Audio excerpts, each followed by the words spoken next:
ಎಲ್ಲವನ್ನೂ ತಲೆಬಾಗಬೇಕು, ಅವ್ರು ಹೇಳ್ದಂಗೆ ಕೇಳಬೇಕು. ಸೊ ಇವರು ತಲೆಪ್ರತಿಷ್ಠೆಗಳು ಹೈಕಮಾಂಡ್ ಇನ್ನೊಂದು ಮತ್ತೊಂದು ಅಂತ ಹೇಳ್ತಾರಲ್ಲ, ಅದೆಲ್ಲ ನಡೆಯೋದಿಲ್ಲ. ಕೋರ್ಟೇ ಫೈನಲ್ ಎಲ್ಲರಿಗೂ ಅಷ್ಟೇ. ಅವನು ಕಾಮನ್ ಮ್ಯಾನ್ ಇರಲಿ, ಅವನು ಚೀಫ್ ಮಿನಿಸ್ಟರ್ ಇರಲಿ, ಪ್ರೈಮ್ ಮಿನಿಸ್ಟರ್ ಇರಲಿ, court is common, court is great. ಆಯಿತಾ? ದೇಶದಲ್ಲಿ ಕೋರ್ಟನ್ನು ಇಟ್ಟಿರೋದೇ ಅದಕ್ಕೋಸ್ಕರ. ಕೋರ್ಟನ್ನು ಬೆಲೆ ಕೊಡಲಿಲ್ಲ ಅಂತ ಹೇಳಿದ್ರೆ ಇನ್ಯಾವುದಕ್ಕೆ ಬೆಲೆ ಕೊಡ್ತೀವಿ? ಈಗ ನಿಮ್ಗೆ ಏನೋ ಡಿಸ್ಪ್ಯೂಟ್ ಬಂತು ಅಂದರೆ ನಾವು ಎಲ್ಲಿ ಹೋಗ್ತೀವಿ? ಫೈನಲ್ ಆಗಿ ಕೋರ್ಟ್ ಡಿಸಿಷನ್ಗೆ ಒಪ್ಕೋಬೇಕು ಯಾರನ್ನು. ಅದು ಈಗ ಮಧ್ಯಸ್ಥಿಕೆ ಯಾರು ಮಾಡ್ತಾರೆ ಅಂತ ಹೇಳಿದರೆ ಇಬ್ಬರು ಜಗಳದಲ್ಲಿ ಆ ಮಧ್ಯಸ್ಥಿಕೆ ಮಾಡೋ ಮಾತನ್ನು ಕೇಳಬೇಕಾಗುತ್ತೆ. ಮಧ್ಯಸ್ಥಿಕೆ ಮಾಡ್ತಿರೋದು ಕೋರ್ಟು. ಅದು ಯಾವ ಲೆವೆಲ್ ಕೋರ್ಟಾರು ಇದ್ಕೊಳ್ಳಿ, ಅದಕ್ಕೆ ಏನು ರೂಲ್ ಪ್ರಕಾರ ಏನಿದೆ ಅದ್ರ ಪ್ರಕಾರ ಹೋಗಬೇಕೆ ಹೊರತು ಇಂಡಿವಿಜುವಲ್ ಒಪಿನಿಯನ್ ವರ್ಕಕ್ಕೆ ಕೆಲಸಕ್ಕೆ ಬರೋದಿಲ್ಲ ಅಷ್ಟೇ. ಅವ್ರು ತಪ್ಪು ಮಾಡಿದರೆ ಬಿಟ್ಟರೆ ನಮಗೆ ಗೊತ್ತಿಲ್ಲ, ನಮಗೆ ಬೇಡ. ಅದು ಯಾರ್ದೇನು ತಿಂದಿರ್ದು ಇದುವರೆಗೂ ಯಾವ ರೀತಿನೂ ಬಂದಿಲ್ಲ. ಮನುಷ್ಯ ಒಳ್ಳೆಯವರು, ಗಟ್ಟಿ ಮಾತಾಡ್ಬೋದು, ಇರೋದಿನ ಇದ್ದಂಗೆ ಓದಿರ್ಬೋದು.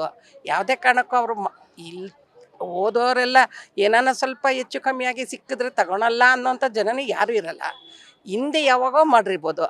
ಇವಾಗ BJP ಅವ್ರು ಬಂದು ಅದಕ್ಕೆ ತೆಗಿಯುವಂಥ ಕತೆ ಏನು? ಅವ್ರು ಗಟ್ಟಿಗ್ರೆ ವಾದ ಮಾಡ್ತಾರೆ, ಮುಂದೇನು ಓದ್ತಾರೆ, ಅವ್ರು ಸೋಲೋದು ಇಲ್ಲ. ಹಾಗಾದ್ರೆ ತನಿಖೆಗೆ ಒಳಗಾಗೋದಾದ್ರೆ ರಾಜೀನಾಮೆ ಕೊಡೋ ಅವಶ್ಯಕತೆ ಇಲ್ಲ. ಅವ್ರು ಗಟ್ಟಿಗ್ರೆ, ಅವ್ರ ವಯಸ್ಸಾದ ಅವ್ರು ಗಟ್ಟಿಗ್ರೆ, ಮುಂದೆ ಓದ್ತಾರೆ, ಅವ್ರು ಗೆದ್ದಿದ್ದಾರೆ. ಹಾಗಾದ್ರೆ ಅವ್ರ ಬಗ್ಗೆ ಕೇಳಿ ಬರ್ತಾ ಇರೋ ಅಪವಾದ, ಭ್ರಷ್ಟಾಚಾರ ಹೇಳಿಲ್ಲ. ಈಗ ನಾನು ಹೇಳಿದ್ನಲ್ರೀಗ, ಯಾವಾಗೂ ಆಗೋಗಿರೋದು. ಮಾಡಬೇಕಾದ್ರೆ ಈ ಕೆಲಸ ಅವತ್ತೇ ಅವ್ರು ಹುಡುಕಬೇಕಾಯ್ತು. ಎಷ್ಟೋ ವರ್ಷಗಳು ಬಿಟ್ಬಿಟ್ಟು ಇವತ್ತು ಇವರು ಮಿನಿಸ್ಟರ್ ಆಗೋರೆ ಅಂತ ಬಂದು ಇವ್ರ ಹತ್ರ ಮಾತಾಡೋದು ಅವ್ರವ್ರ ತಪ್ಪಿರ್ತದೆ. ಅವ್ರ ತಪ್ಪುಗಳನ್ನ ಇವ್ರು ಹುಡುಕೊಂಡ್ರೆ ಅವ್ರಿಗೂ ಸಿಗುತ್ತದು. ಅವರು ತಪ್ಪು ಮಾಡಿರ್ತಾರೆ, ಇವರು ತಪ್ಪು ಮಾಡಿರ್ತಾರೆ. ಯಾವುದೋ ಒಂದು ಕಾರಣದಿಂದ ಇವ್ರನ್ನ ಮುಂದಕ್ಕೆ ತರ್ತಾರೆ ಅಷ್ಟೇ. ಅವರೇ ಇರಲಿ, ಒಳ್ಳೆಯವರು, ಎಲ್ಲ ಕೆಲಸ ಮಾಡೋರೆ ಇರಲಿ. ಏನೋ ಟೈಮ್ ಚೆನ್ನಾಗಿಲ್ಲ, ಒಂದೇನೋ ಗ್ರಾಚಾರ ಬಂದೈತೆ, ಅದ್ರಲ್ಲಿ ಅವರು ಬಚಾವ್ ಆತಾರೆ. ಹಾಗಾದ್ರೆ ತಪ್ಪು ಮಾಡಿದ್ರು ಪರವಾಗಿಲ್ಲ, ಸಿದ್ದರಾಮಯ್ಯ ಅವರೇ ಬೇಕು ಅಂತ ನೀವು ಹೇಳ್ತೀರಾ? ತಪ್ಪು ಮಾಡವ್ರೆ ಅಂತಲ್ಲಮ್ಮ, ತಪ್ಪು ಮಾಡೋಕ್ಕೆ ಕೋರ್ಟ್ ಐತೆ, ಇನ್ನೇನೋ ಮಾಡಿದಾರಲ್ಲ ಅದೆಲ್ಲ ತೀರ್ಮಾನ ಅವ್ರು ಮಾಡ್ತಾರೆ. ಇವಾಗ ರಾಜೀನಾಮೆ ಕೊಡೋ ಅಗತ್ಯ ಹಂಗೆ ತನಿಖೆಗೆ ಒಳಗಾದ್ರೆ ಪರವಾಗಿಲ್ಲ, ಒಳ್ಳೆ ಕೆಲಸ ಮಾಡ್ತಾವ್ರೆ. ರಾಜೀನಾಮೆ ಕೊಡೋ ಅಗತ್ಯ ಇಲ್ಲ, ಯಾಕೆಂದರೆ ಅದಕ್ಕಿಂತ ದೊಡ್ಡ ದೊಡ್ಡ ಅಪರಾಧಗಳು ಮಾಡಿರೋರು ಬೇಕಾದಷ್ಟು ಜನ ಇದ್ದಾರೆ ಅಲ್ವಾ. BJPಲೇ ಆಗಲಿ ಮತ್ತು JDS ಅಲ್ಲಿ ಬೇಕಾದಷ್ಟು ಜನ ಇದ್ದಾರೆ. ಇವರು ಅಂಥ ಅಪರಾಧ ಏನು ಮಾಡಿಲ್ಲ. ಆಗಲಿ, ಕೋರ್ಟಲ್ಲಿ ನಡಿಬಹುದು. ಅವ್ರಿಗೂ ತುಂಬಾ ಅನ್ಯಾಯ ಆಗಿದೆ. ಒಳ್ಳೆಯವರು ಇರೋದ್ರಲ್ಲಿ ಒಳ್ಳೆಯವರು ಸಿದ್ದರಾಮಯ್ಯ, ಬೇರೆಯವರಷ್ಟು ಭ್ರಷ್ಟರೇನಲ್ಲ ಅವರು.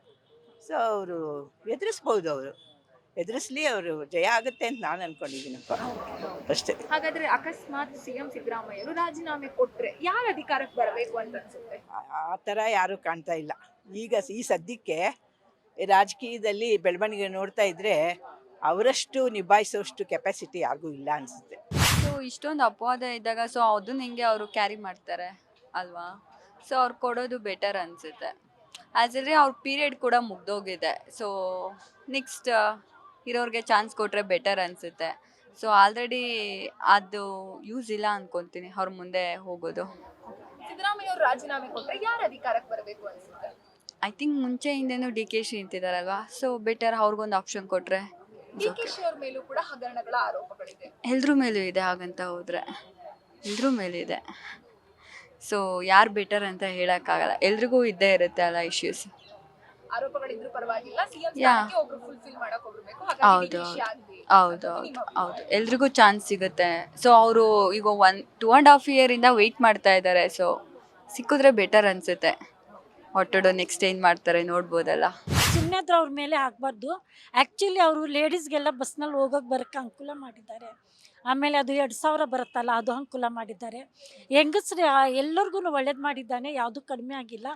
ಅವ್ರ ಮೇಲೆ ಯಾವ ಆರೋಪನೂ ಹಾಕಬಾರ್ದು, ಅಷ್ಟೇ ನಾವು ಹೇಳೋದು. ಹಾಗಾದ್ರೆ ಕೋರ್ಟ್ ಇವಾಗ ಪ್ರಾಸಿಕ್ಯೂಷನ್ಗೆ ಆದೇಶ ಹೊರಡಿಸಿದೆ, ಇದ್ರ ಬಗ್ಗೆ ನೀವು?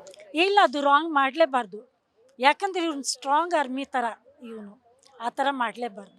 ಅವನು ಒಳ್ಳೆ ಮನುಷ್ಯ, ರಿಲೀಸ್ ಆಗಲಿ, ಒಳ್ಳೇದು ನೋಡ್ಕೊಳ್ಳಿ. ಅವ್ರಿಗಿಂತ ಎಷ್ಟು ಜನಕ್ಕೂ ಅನುಕೂಲ ಆಗಿದೆ ಅಲ್ವಾ.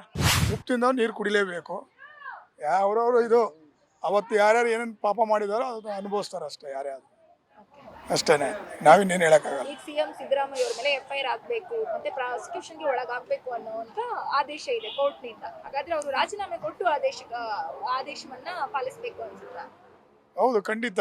ರಾಮಕೃಷ್ಣ ಹೆಗಡೆ ಅವತ್ತಿನ ಕಾಲದಲ್ಲಿ ಒಂದು ಚಿಕ್ಕದೊಂದು ಇದು ಬಂದಿದ್ದಕ್ಕೇನೆ ಎಷ್ಟು ರೆಸ್ಪೆಕ್ಟ್ ಆಗಿ ಆಚೆ ಬಂದ್ರು ಹೇಳಿ. ನಮ್ಮ ಕಾಲದಲ್ಲಿ ಅದು ಎಷ್ಟು ಗೌರವ ಕೊಡ್ತಾವ್ರಿಗೆ. ಆ ಥರ ಒಬ್ಬ CMಗೆ ಗೌರವ ತರಬೇಕು ಅಂದರೆ ಆಪಾದನೆ ಮೈ ಮೇಲೆ ಬಂದಿದ್ದ ತಕ್ಷಣವೇ ಆ ಸ್ಥಾನಕ್ಕೆ ರಾಜೀನಾಮೆ ಕೊಟ್ಬಿಟ್ಟು ಆಚೆ ಬಂದ್ಬಿಟ್ಟು ತನ್ನ ಘನತೆನ ಎತ್ತಿಡಿಬೇಕು. ಅವರು ಎತ್ತಿಡಿದಾಗಲೇ ಅವ್ರಿಗೊಂದು ಅದು ವ್ಯಾಲ್ಯೂ ಬರೋದು. ಅವಾಗ ಇಲ್ಲಾಂದ್ರೆ ಅದು ವ್ಯಾಲ್ಯೂ ಬರಲ್ಲ. ಕೋರ್ಟಿಂದ ಬಂದು ಎಲ್ಲ ಜಡ್ಜ್ಮೆಂಟ್ ಕೊಟ್ಟ ಮೇಲೆ ನಾನು ರಾಜೀನಾಮೆ ಕೊಡ್ತೀನಿ ಅಂದರೆ ಅದು ಅಷ್ಟು ಯಾರಿಗೂ ಒಳ್ಳೇದು ಅನ್ಸಲ್ಲ, ನಮಗೆ ಗೊತ್ತಿರೋ ಮಟ್ಟಿಗೆ. ಸಿದ್ದರಾಮಯ್ಯ ಅವರು ರಾಜೀನಾಮೆ ಕೊಟ್ಟರೆ ಯಾರು ಸಿಎಂ ಸ್ಥಾನಕ್ಕೆ ಬರಬೇಕು ಅಂತ ಅನ್ಸುತ್ತೆ? ಕಷ್ಟಪಟ್ಟು ಪಕ್ಷ ಬೆಳೆಸ್ತಿರೋದು ಡಿ ಕೆ ಶಿವಕುಮಾರ್, ಅಬ್ಸಲ್ಯೂಟ್ಲಿ ಅದು. ಯಾಕೆಂದರೆ ಅವರು ತುಂಬ ಇದ್ದಾರೆ, ನಮ್ಮ ವಾರ್ಡಲ್ಲಿ ಇದ್ದರು, ಬಟ್ ಈಗ ಅವ್ರು ಕಷ್ಟದಲ್ಲಿದ್ದಾರೆ. ಬಟ್ ನಮಗೆ ಡಿ ಕೆ ಶಿ ಅವ್ರ ಮೇಲೆ ಕೂಡ ಹಗರಣಗಳ ಆರೋಪ ಇದೆ. ಇರ್ಬೋದು, ಬಟ್ ಅವ್ರು ಆಲ್ರೆಡಿ ಎಲ್ಲ ಅನುಭವಿಸಿ ಈಗ ಆಲ್ರೆಡಿ ಅವರು ಒಂದು ಹಂತಕ್ಕೆ ಬಂದಿದೆ ಇಲ್ಲ ಅನ್ನೋದು. ಸೊ ಹಾಗಾಗಿ ಡಿ ಕೆ ಶಿವಕುಮಾರೇ ಇರೋದು. ಡಿ ಕೆ ಶಿನೇ ಅವ್ರು ಕಷ್ಟಪಟ್ಟು ಪಕ್ಷ ಬೆಳೆಸ್ತಾ ಇದ್ದಾರೆ. ಸೊ ಹಾಗಾಗಿ ಅವ್ರ ಪರ್ಸ್ನಲ್ ಏನೇ ಇರ್ಬೋದು, ಬಟ್ ಪಕ್ಷವಾಗಿ ಮತ್ತು ಪಕ್ಷಾತೀತವಾಗಿ ಎಲ್ಲರ ಜೊತೆಲೂ ಒಡನಾಟ ಚೆನ್ನಾಗಿದೆ ಅವ್ರದ್ದೇನು ಇದಿಲ್ಲ. ಗ್ಯಾರಂಟಿ ನ್ಯೂಸ್, ಸುದ್ದಿ ಖಚಿತ, ನ್ಯಾಯ ನಿಶ್ಚಿತ.